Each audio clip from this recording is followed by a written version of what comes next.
All right, welcome back to season 2 and another episode of Broke Up Not Broken. If you're going through a divorce, don't worry, you're not alone. This is your one-stop shop for mastering your life and your finances throughout the entire divorce process. Today, I'm thrilled to have Hashondra Smith with us.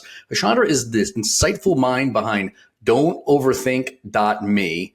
Overthinking is my bugaboo. So we're going to talk a lot about this today. And as a life coach and mental wellness advocate, she specializes in helping individuals conquer overthinking and embrace mindfulness. Through her innovative strategies and personal experiences, she guides her clients towards achieving greater clarity, reducing stress, and optimized decision making. Her approach is rooted in practicality, making psychological insights accessible to everyone striving for a balanced and a fulfilling life. So listen, if you're feeling overwhelmed by your divorce or your current station in life, please don't be. Hashondra is here to help us break it down so you can feel confident and prepared by creating a clearer picture of not only your financial situation, but helping you tackle some of the personal challenges that you might be facing as well. So grab a cup of coffee or your beverage of choice, and let's once again get you personally and financially empowered. Hashondra, it's so great to have you with us.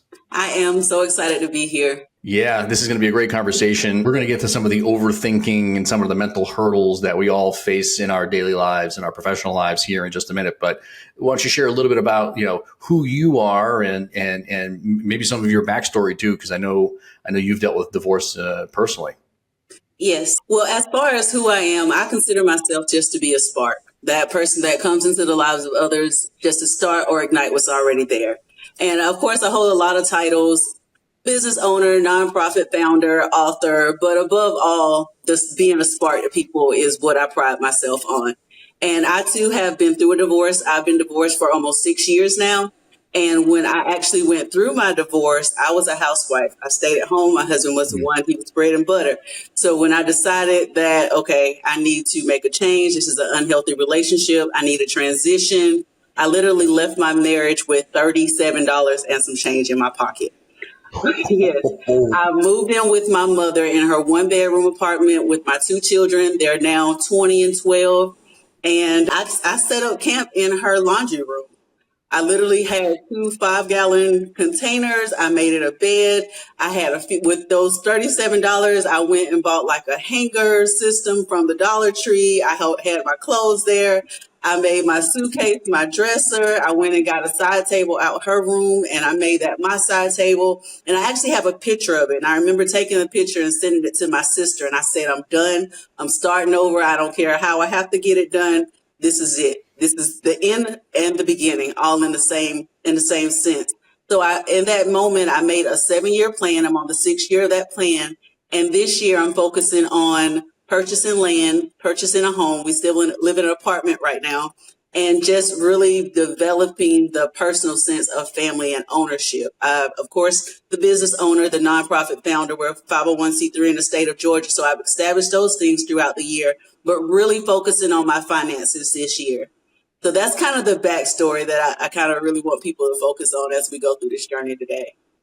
Oh my gosh, this is going to be incredible. Absolutely incredible. I had no idea. You don't put this on your website. I've done some research on you. This isn't on your website. So I'm grateful that you shared that with us. A lot of questions now. So you're in that situation, right? So that the situation must have been pretty bad for you to decide, like, I've got $37 in my pocket, but today is the day. Mm-hmm. And you don't have to go into the personal aspects of this because it's none of our business, but there had to be some kind of something in your mind where you're like, okay, like I've finally had enough. Can you walk us through that and like help me understand like what your mindset was in that moment?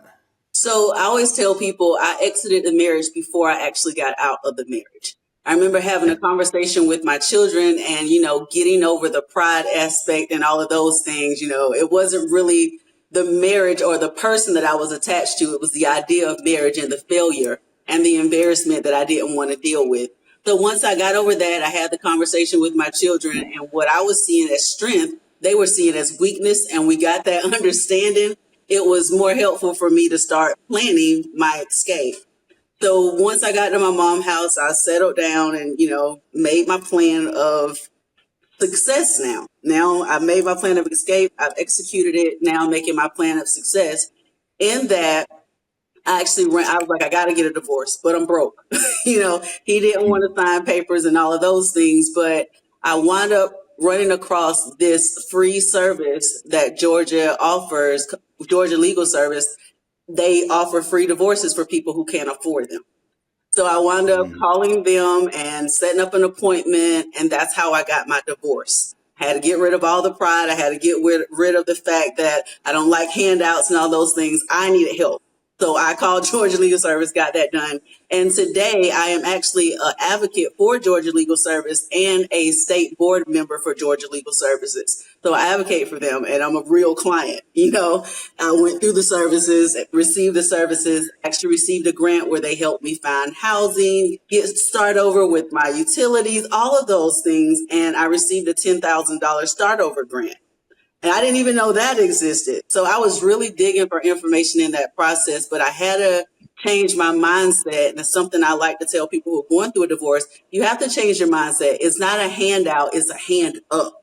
It's a hand up to your future, especially if it's, you have children involved. You have to utilize those resources. I utilize my mom, who wants to move back in with their mom after the age of 30. Nobody, but I needed to. I needed that help at that time. So that's one thing I really want people to understand as a part of the mindset change.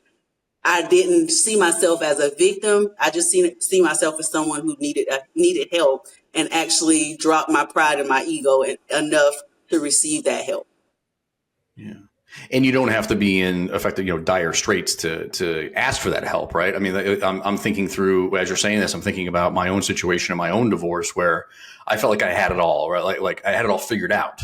Right. Like I've been a financial planner at that point for 14, 15 years, whatever the number was. And I hired I thought at the time was a really good attorney. And I'm like, that's gotta be it. Right. Like I've got my financial experience. He's got the legal experience. We're going to get through this. And as I'm going through this exercise, I'm realizing like, wow, like I don't know nearly as much about this as I thought I did when you're in the throes of it. So I kind of let my ego get in the way a little bit, and which forced me to make some mistakes. So you don't. I guess the real message here is whether you're in dire straits or whether you've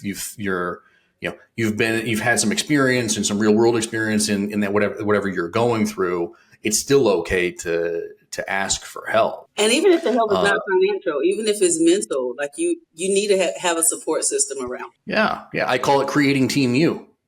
And we, having people like you on the team to help people navigate the mental hurdles that they have to get through, and having divorce coaches and therapists and even loved ones, family and friends, and surrounding yourself with family and friends it was another mistake that I made. I kind of just pushed everybody away and was like, I don't want to involve them. Maybe there was a little bit of embarrassment myself because I'm going through this experience, and I had never wanted to do that. And with my family being so far away from me, I also didn't want them to have to worry every single day about what was going on, because I wasn't necessarily right around the corner from them where they could check in on me. So I kind of pushed everybody away. And that was another big mistake I made, just personally. In your work, you discuss a lot of like mindfulness, right? Like being present and mindfulness. And so how do you see this playing a role for people that are going through a divorce? So there's something that I do every day.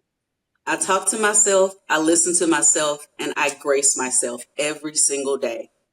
And I'm telling people who are going through situations, especially divorces, talk to yourself. Ask yourself just basic questions. How am I feeling today? Do I want to do this today? Give yourself a rundown of your day, and then listen to how you're talking to yourself. Are you being positive? Are you being negative? Are you grouchy in your delivery to yourself, or are you energetic to yourself? And we don't quite do that as humans enough. We're told, you talk to yourself, you're crazy. But I say, if you don't talk to yourself, you're crazy. You have to have those conversations with yourself, listening to how you talk to yourself, and then grace yourself. The other morning I got up and I was talking to myself, and I literally had to change my speech. And I'm like, I'm having some funky speech this morning. I need to get this speech together. And I just automatically start speaking my affirmations. But every morning is not a good morning. So, and we have to, that's where the grace comes in. We have to grace ourselves in those moments. So I also have my affirmations recorded. If I'm having a moment that morning and I can't say my affirmations or I can't speak to myself, I listen to my own voice, because I'm a strong believer that our voice is the most prominent voice that we can ever hear in our lives. That's the voice that, is always in our heads, that's penetrating in our minds. So I tell people, listen to yourself, call to yourself, listen to yourself, and grace yourself every single day. And that will help with starting your day, especially making those lists as well as to what you're going to do today. Being intentional about the day, but then understanding, some things are going to happen. It might shift, but it's okay. You get a plan. And then when you got to the end of the day, have you been the most productive person and the best version of yourself that you could be in that 24-hour period? And if you have, then great. And if you haven't, guess what? There's tomorrow. What are some of the other challenges that you face? I mean, that whole self-talk, and I want to get around to some of the imposter syndrome stuff, right? And maybe you want to bring it up now, but what are some of the other challenges that you've personally faced? Because I know mine, but this isn't my story. This is your story. But like in your own, journey to self-discovery and mindfulness and everything else, because I'm sure other people out there are probably dealing with similar issues. So, like I said, just staying on a positive note, that's one thing.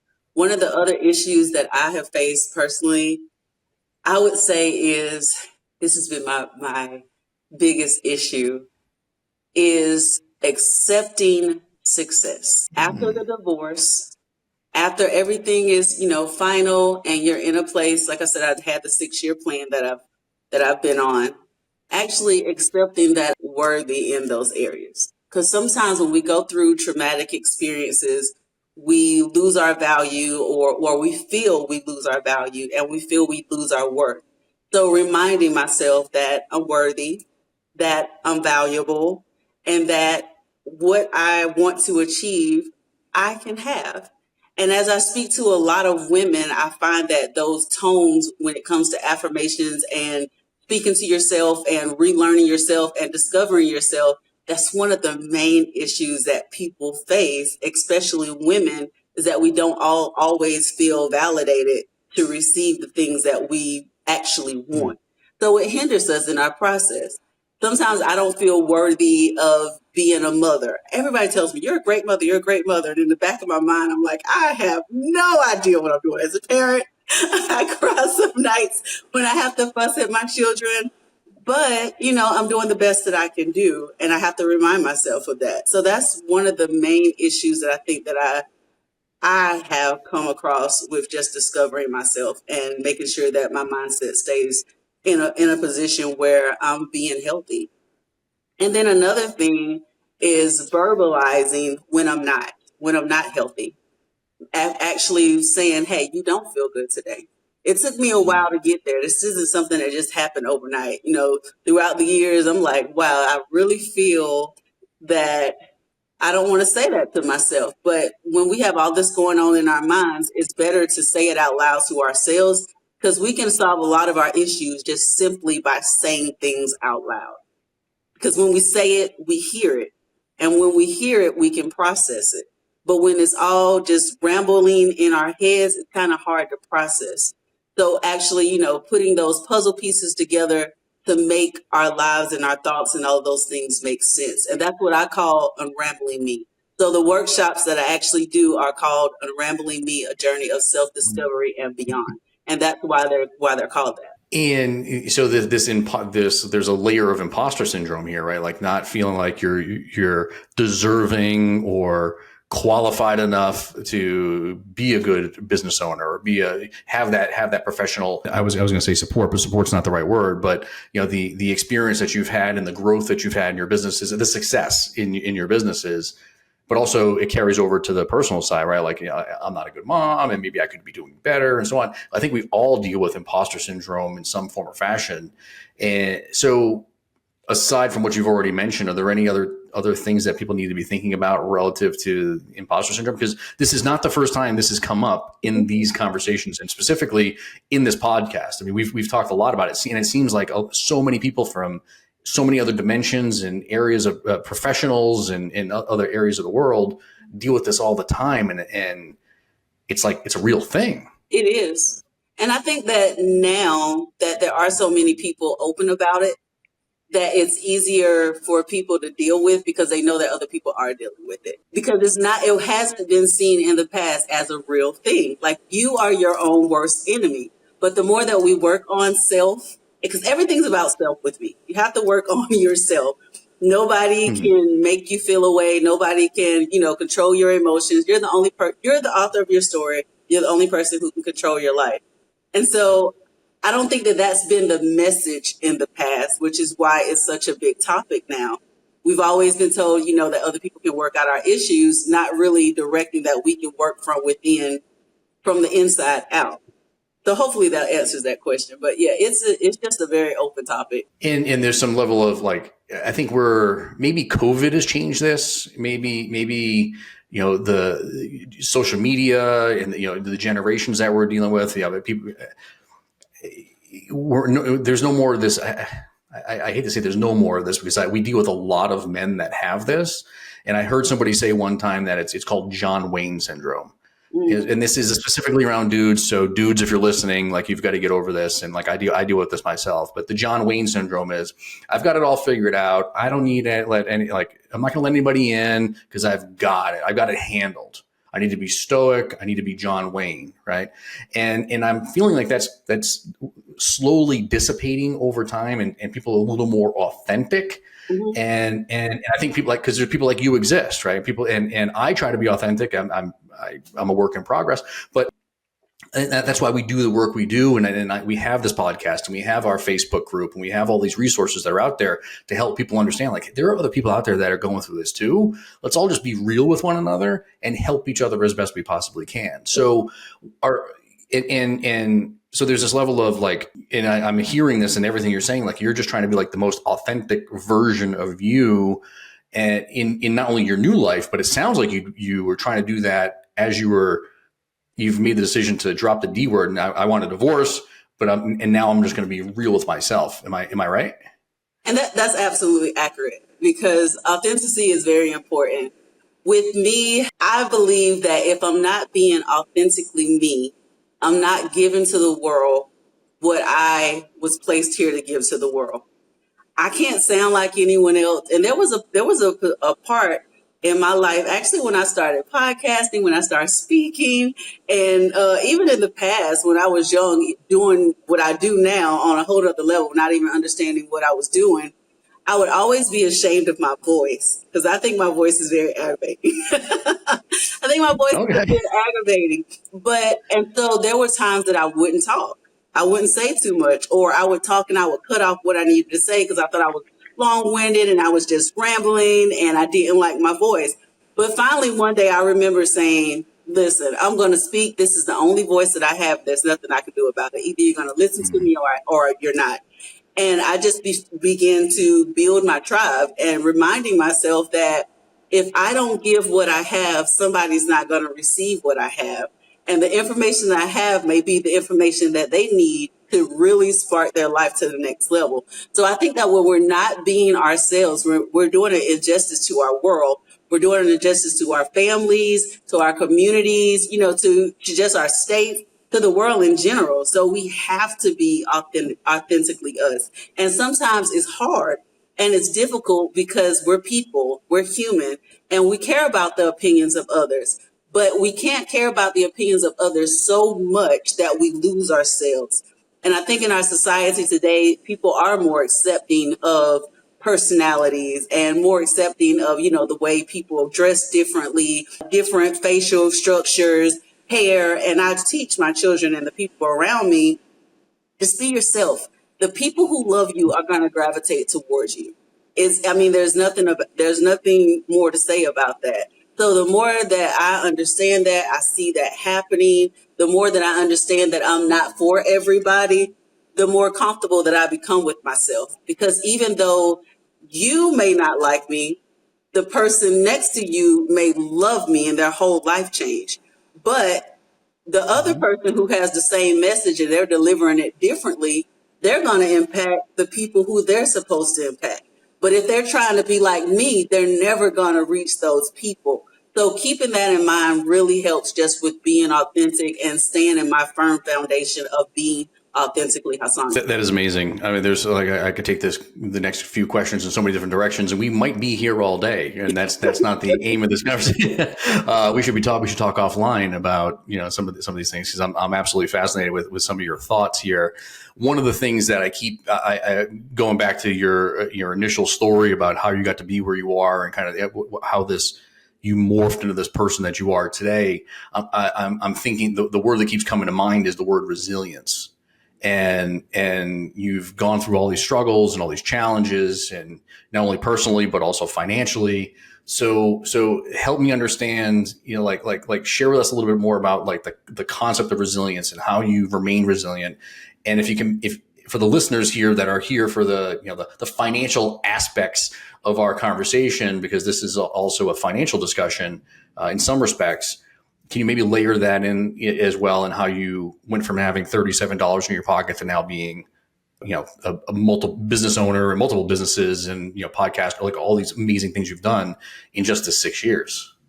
So one thing, especially when it comes to my finances, when I was sitting down, I was talking to myself, I was asking myself, or a question that I asked myself is, what do you have that you don't know about? And I think that's a question that everybody should sit down and ask themselves. Even looking at your insurance. I've talked with so many clients, and one of the things that people like to focus on is their health. Okay, well, when you looked at your insurance policy, did you know that you got a free gym membership?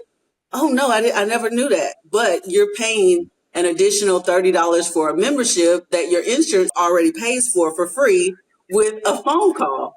So just going through those things and just saying, what do I have in my face is a question that I really had to ask. So just being resilient with trying to find out information that I didn't know.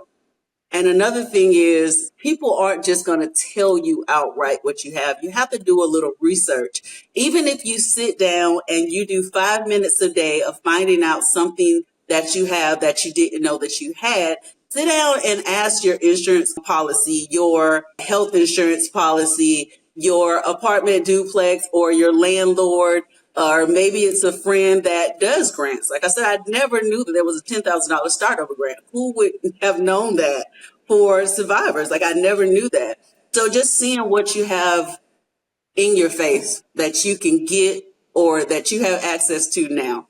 That's one big thing that I really, really like to stress to women or individuals, period, who are going through a divorce. Be resilient with finding the information and utilizing that information. Sometimes that 10-minute phone call with a representative can save you $10,000 over a 2-year span. Now you can put that aside and you can begin to save. And that's what I've been doing. I literally have been saving with my resources, utilizing my resources, putting that money aside. I can't say I started a book where, you put the $5 in each week. I'm not good at stuff like that. And I said that to say also understanding your personality. What type of person are you? How can you save? If you know that you're working on your health, you're running and you're getting these McFlurries every day from McDonald's, or you're getting fruit drinks from Tropical Smoothie or Smoothie King. See if you can make them yourself, and actually with the prep time, use that as time to help with your mental health, or use that as family time, using what you have to just become a better person. So I was just resilient in being adamant about the information and also managing my time. So those are the two things that I really stress with every single client that I have. If I had a way of throwing confetti right now, because there's so much good information here, we should be celebrating everything you say. Like, I can't do a cartwheel. I would be doing cartwheels too, by the way. Like, I can't do a cartwheel. I would knock over my lamp over here. I break my neck, and you'd be calling it. This would be a disaster. But so many good nuggets of information and that you just shared there. As you're going through this, I'm thinking like the one thing I talk about all the time is use your resources, right? And there's one of the big resources that's out there is the EAP plans that are available through so many employers out there. So many of you that are listening to this right now, if you go to your HR documents and you go to your benefits package that you get, and it's through open enrollment, or you just knock on your HR representative's door, they're going to have this information for you. And there's sometimes there are two things. One, a lot of these companies out there provide legal services for free, or at a very low cost, $15 a paycheck or $20 a paycheck, where you can get. I have a buddy of mine who's getting a divorce right now, and it's going to cost him $400 because that's what he paid out of his paycheck over the course of the last year to get a divorce. $400 for legal help, like with an attorney, right? And then you have EAP plans, which is the employee assistance programs, and that are out there that can give you access to therapists and coaches and your internal resources, and they're all for free. So you've got to use your resources. I couldn't tell you, Hashondra, how many people show up on our doorstep. We probably have somewhere between 75 and 100 prospects that come through our door every month. And we have conversations like this with them, like learning about who they are and how we can help them and so on. And very few of them, I don't know why this is the case, they haven't even done any research on the work that we do.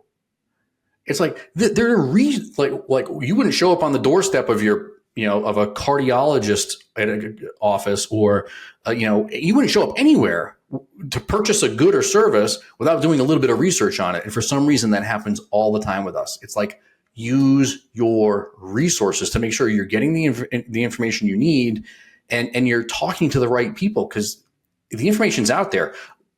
Google it, right? I mean, like it boggles my mind. But I'm so appreciative that you use that word resources, and I was like, my heart fluttered when you said that. It's amazing. I like to always have like a little carte blanche section of our conversation here before we part ways here in a few minutes, but is there anything that we didn't talk about, or anything that you want to share with our listeners that you think would be important for them?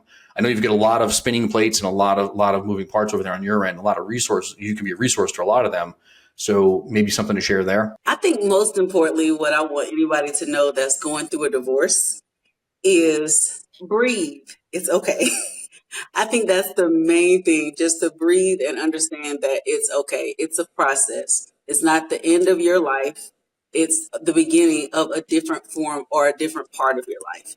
And I think that sometimes when it comes to whether you were the one who filed the divorce, whether you're on the other side and, you got that paperwork in the mail or at the door, however it went, that, it's a grieving process. You've been with that person for some type of period of your life. So process it, allow it to go through. I always tell people, it's okay to feel, but it's also okay to heal. So feel it, allow yourself to feel the pain, allow yourself to feel the anger, allow yourself to feel the joy, allow yourself to feel what's going on with you, process it so you can move forward. And then when it comes to your finances, don't be ashamed to ask for help. Don't be ashamed to start over. Don't be ashamed to say, hey, I need somebody to budget because my husband paid all the bills, or I need somebody to budget because my wife paid all the bills, or just saying, hey, I don't even know where to start from here. Open your mouth, utilize your voice, let that pride and that ego die. Let it go so that you can really flourish into who you want to become. So when you begin to set up the next marriage, if you decide to get married again, you'll be in a position where you're financially stable. You'll be in a position where you're emotionally stable. You'll be in a position where, your spiritual health has increased, because we focus on everything, not just, finances, not just emotions, not just the spiritual, but the physical aspect. Get the whole picture, but don't forget one part, because one needs the other to survive. Definitely need the other to survive. So that's definitely the advice I would give anybody. And that's pretty much a summary of what we've talked about today. Incredible. Are there any other upcoming projects? I know you've got a lot of stuff going on. So any particular projects that you're working on that can focus on some of the themes that we talked about today? So my next project that I have coming up is actually a workshop. I usually just do private workshops or, get booked from different people. But every once in a while, I have a public workshop. This is my second public workshop where I open up to anybody who wants to come. So I'm always excited about it. And this time we're focusing on entrepreneurs, on artists and on people who want to start a nonprofit organization. So that's coming up in October in Brunswick, Georgia. If anyone's listening in that area, you can go to my website starting September 15th. Tickets will be available. And when you leave the workshop, you will actually have a LLC. If you don't have one, we're going to do everything hands-on at the web shop. You need a logo. You'll be able to create one that day. You need a business plan. We're going to work through with creating the business plan with you one-on-one. I have some people who's on a team who's going to be helping me that day, some graphic designers, some website builders. If you need a landing page, this is going to be an incredible workshop. It's going to be an all-day workshop, and I'm really excited about this one. I had too many people wanting to start a business, and I only housed 50 clients. So I was like, you know what? Let's do a workshop. We're going to do it all that day and make sure everybody at least has the foundation and the tools that they need to just start building their business. Please tell me you're going to do this more than once. I might. I might. I'm saying that because I'm not sure we're going to be able to get this aired before this workshop goes live, which is going to be a big disappointment to some people that are listening. But I think we can encourage her if we just, everybody should email and message and Instagram and do all the stuff that you need to do to get this, because this would be awesome. I don't know if I've met anybody that is literally doing that for other people. I've never I've been in this world for like 20 years now and talked to, so many business people and so many people that, so other, therapists and coaches and so on and so forth. And none of them are doing this this type of thing where you actually have a tangible thing you're going to walk away with at the end of the day, like an LLC, a logo, a web, like this is huge. Huge. So you've got to do this. You've got to make sure that you do this more than once. Okay. I'm begging you. I'm begging you to do it. But I appreciate, the conversation here today and all the amazing thoughts and so many awesome nuggets of inspiration and information and inspiring insights in the stories that you share with us today. So to listeners, if you want to explore more about embracing your true self and Hashondra's transformational guidance, visit her website at don'toverthink.me. Again, send her some messages so we can get this workshop going on a more regular basis, more than once. And if you're looking for support before, during, or after your divorce, remember that Allegiant Divorce Solutions is here to help you. Visit us at allegiantds.com for more resources. Don't forget to subscribe to this podcast for more empowering discussions. And until next time, keep embracing your journey and the authentic self that comes with it.